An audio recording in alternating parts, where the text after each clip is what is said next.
Agora um destaque internacional para você. Um novo terremoto atingiu nesta segunda a região sul da Turquia e o norte da Síria.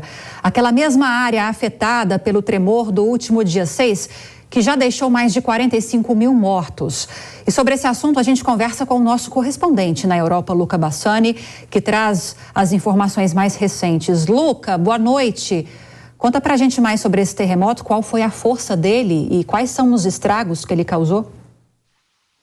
Boa noite, Lívia. Infelizmente, mais uma notícia ruim naquela mesma região que já foi afetada no último dia 6 por aquele terremoto de 7,8 graus de magnitude. Hoje nós tivemos também na província de Hatay, aquela que eu estive presencialmente cobrindo para a Jovem Pan na semana passada, todas as consequências do terremoto. Teve mais um tremor de 6,3 graus de magnitude, algo que fez com que muitos dos prédios já inclinados, já condenados, viessem completamente ao chão. Eu falei com uma das minhas fontes agora mesmo, antes de entrar no jornal, e o sentimento de devastação, mais uma vez, é trazido para essas famílias que mal tinham conseguido se recuperar daquilo que aconteceu há cerca de 2 semanas. Nós vemos que hoje também foi apresentado um balanço pelo governo turco, pelo vice-presidente da República, de que mais de 110 mil edifícios ou foram completamente ao chão ou ficaram danificados e, portanto, serão derrubados, demolidos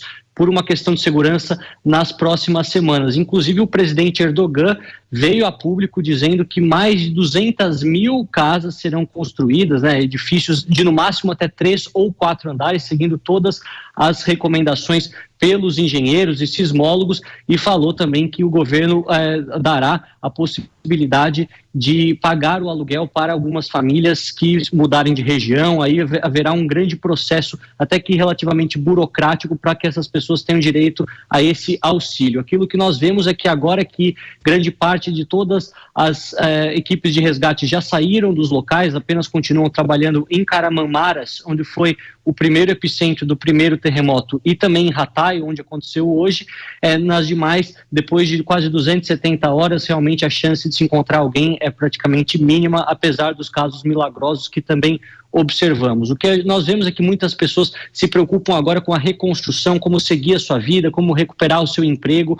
A situação sanitária dessas cidades também é muito ruim, já que há poucos banheiros químicos, muitos dejetos espalhados pela cidade, o que causa uma preocupação na Organização Mundial da Saúde sobre a possibilidade de doenças se espalharem nessa região, além da migração em massa para outras regiões do país menos afetadas. Um balanço mostra que cerca de 2 milhões de pessoas já deixaram a região de Hatay, do sul da Turquia, em direção ao oeste. Portanto, um cenário de grande devastação, grande tristeza, também meio aos 45 mil mortos, e a dificuldade do país saber a perspectiva para se reerguer, para continuar, também lembrando das eleições presidenciais e legislativas que acontecerão no mês de maio e provavelmente terão esse tópico como um ponto central do pleito.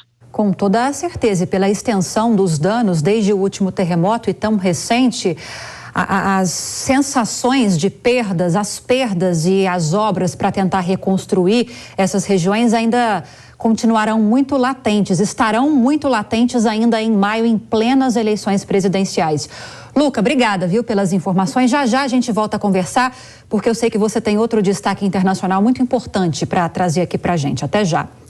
Agora, Cristiano Vilela, esse ponto final que o Luca trouxe para a gente, que são essas eleições presidenciais marcadas para maio na Turquia, realmente vão ter esses terremotos como ponto principal de discussão entre candidatos.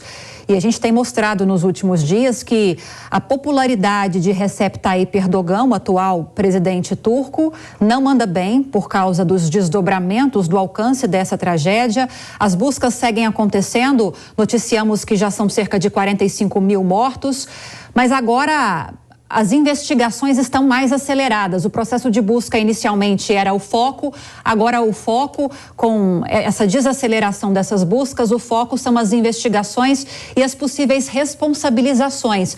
Quem são os culpados pelo alcance dessa tragédia? E aí a gente tem até as empreiteiras também já respondendo na justiça por possíveis negligências nessas construções.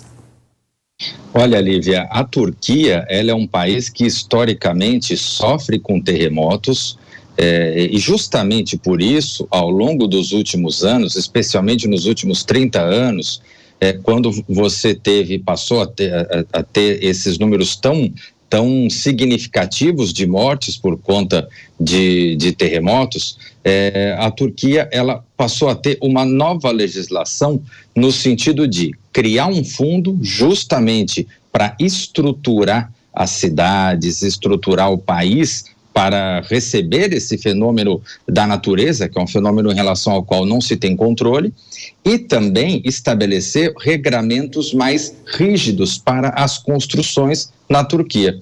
O que pudemos presenciar dessa vez é que, na prática, nada disso foi feito.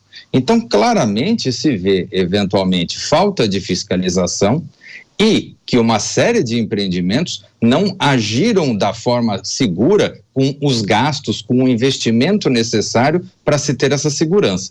Então, isso tudo seguramente dominará o debate político na Turquia. Estamos em vias de iniciar o processo eleitoral, 45 mil mortos até o momento, então não tenho dúvida que esse tema será um tema central na disputa eleitoral desse ano.